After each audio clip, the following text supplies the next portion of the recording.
Hello everyone, welcome to our channel. Please subscribe for more videos and contents like this. And for today's video, we are going to continue our reaction video on the Voltes 5 Legacy. So, let's start. So right now, marami na nakapanood nung nilabas na full trailer ng GMA about the Voltes 5 Legacy. And this time, ako na mismo yung magbibigay ng reaction video. So, please subscribe and please stay there hanggang matapos itong video na. Okay? So, when the long wait is over, so ipapalabas na yung Voltes 5 Legacy, ang live action animation adaptation ng Voltes 5. So, sa mga inabot ng Voltes 5, malamang tiyak at siguradong alam nila yung plot twist. So, exciting part to para dun sa mga bagong generation na gustong na hindi nila alam yung buong story ng Voltes 5 at hindi pa napanood yung original na anime version itong Voltes 5. You're the last line of defense.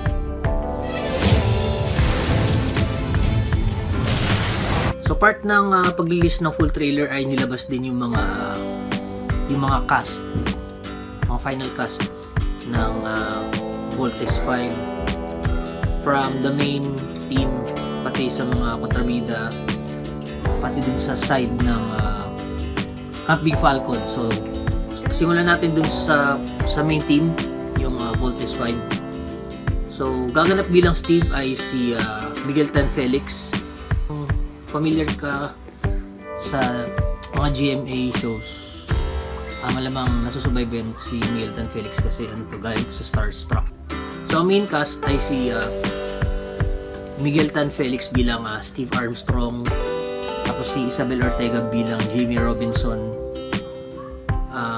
Matt Lozano naman bilang Big Bert, tapos si Radson Flores bilang Mark, tapos si Little John ay si Rafael Landicho. Simulan natin kay Steve Armstrong. Si Miguel Tan Felix yung gumaganap.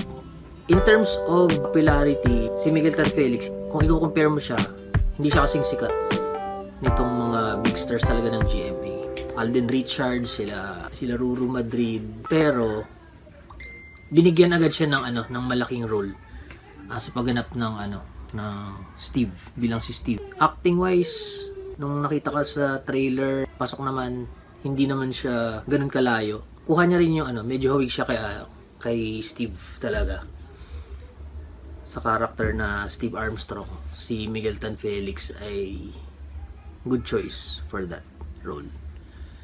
Sa role naman ni Jamie Robinson, si Isabel Ortega, pasok din hawig, tapos magandang babae, mahaba yung buhok,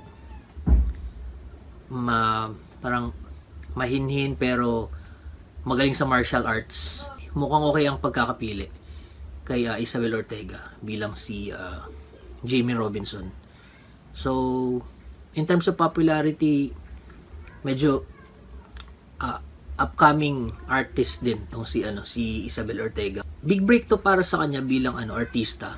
Para sa akin, maganda yung pagkakapili. Pasok sa character, tsaka yung muka.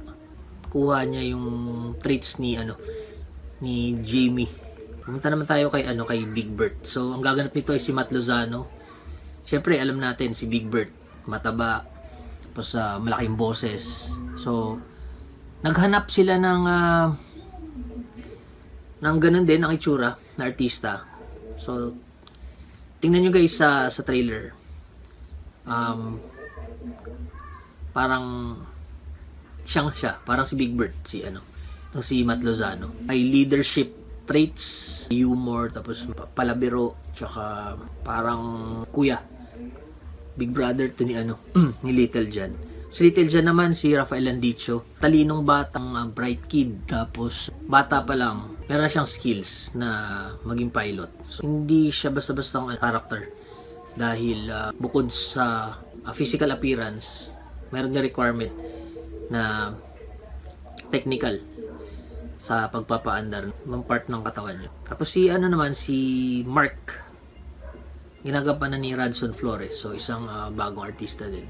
Bagay din yung itsura niya dun sa titingnan natin yung picture ni Mark, tsaka yung character, yung looks niya. Matipuno, mysterious, tapos palaban, tapos yung trait ng isang sundalo nasa kanya. So, yun lang muna guys ang reaction video natin dun sa 5 cast. Next episode, pupunta naman tayo dun sa ibang cast. Like sina Prince Sardo, si Zandra, si Dr. Smith, Dr. Armstrong, yan. So overall, ang nakikita ko, big production budget talaga itong Voltes 5 Legacy. Mahabang panahon yung preparation. Makikita mo dun sa trailer, yung quality ng gawa. Nakaka-proud bilang Pilipino dahil hindi lang tayo magaling gumawa ng mga pelikula. May pagmamalaki din yung talent natin, yung skills ng mga Filipino artists pagdating sa animation.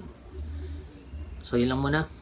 Please subscribe for more videos and video reactions about Voltes 5 Legacy, about other Netflix shows, other streaming platforms, other shows sa mga streaming platforms like Netflix, HBO, Amazon Prime, Viva Max.